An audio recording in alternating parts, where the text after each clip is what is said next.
माता सीता की एक कहानी थी जिसे भगवान श्री राम हर रोज सुना करते थे।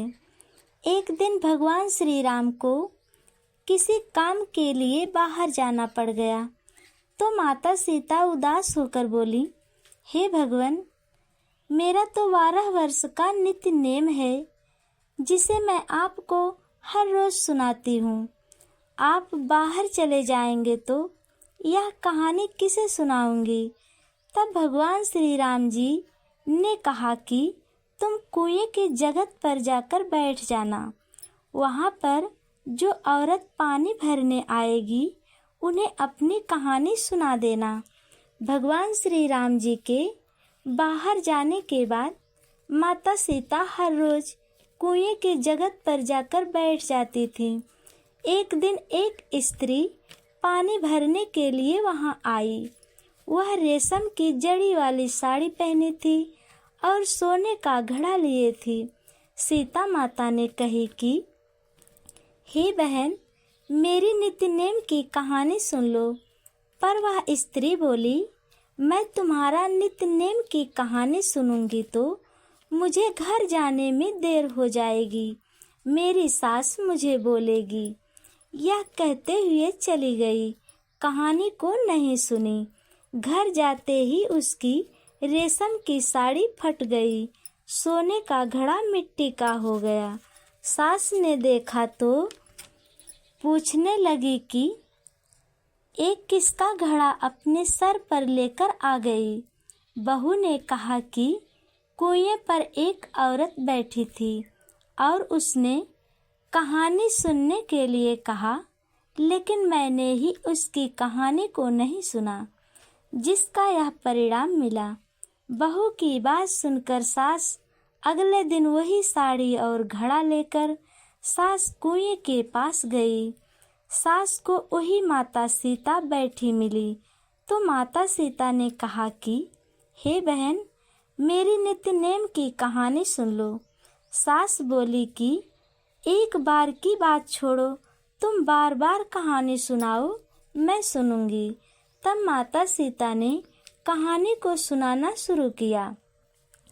तपी रसोई जियो राम, माखन मिश्री खाओ राम, दूध बतासा पियो राम, सुत के पल का मीठो राम, साला दुसाला पोठो राम, साला दुसाला ओढ़ो राम, जब बोलूं जब राम ही राम, राम संवारे सबके काम, खाली घर भंडार भरेंगे, सबका बेड़ा पार करेंगे, श्री राम जय जय राम।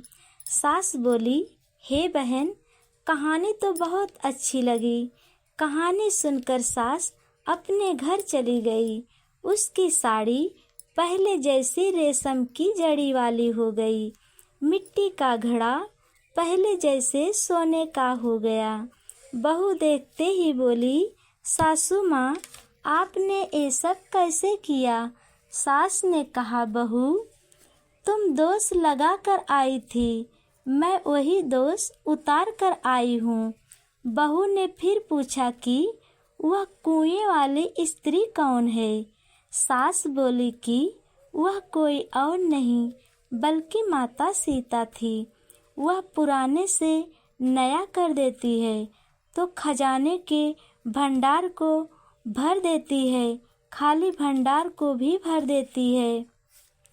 बहू बोली कि ऐसी कहानी मुझे भी सुना दो। सास बोली, ठीक है, तुम भी सुनो। और सास ने माता सीता के नित्य नेम की कहानी को शुरू से लेकर अंत तक सुनाया। कहानी सुनकर बहू बोली, कहानी तो बहुत अच्छी है। सास ने कहा कि आज से इस कहानी को हर रोज सुनेंगे। सास बहू हर रोज सुबह को स्नान करके पूजा पाठ करने के बाद नित्य नेम की कहानी कहती और सुनती। एक दिन उनके घर एक पड़ोसन आई और बोली, बहन, मुझे जरा सी आग देना। बहू बोली, अभी तो मैंने आग ही नहीं जलाई है। पड़ोसन बोली कि तुम इतना सवेरे उठकर क्या कर रही हो? उन्होंने कहा कि सुबह उठकर स्नान करने के बाद, पूजा पाठ करने के बाद माता सीता जी के नित्य-नेम की कहानी कहते हैं। तब पड़ोसन बोली कि माता सीता की कहानी सुनने से तुम्हें क्या मिलता है?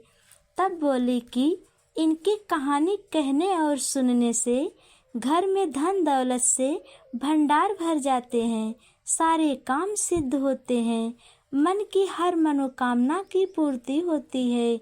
पड़ोसन कहती है, हे बहन, ऐसी कहानी मुझे भी सुना दो। तो वह बोली, ठीक है बहन, सुनो। माता सीता जी के नित्य नेम की कहानी सुनने के बाद बोली, यह कहानी तो बहुत अच्छी है। अब अपने पड़ोसन से भी नित्य नेम की कहानी कहने लगी।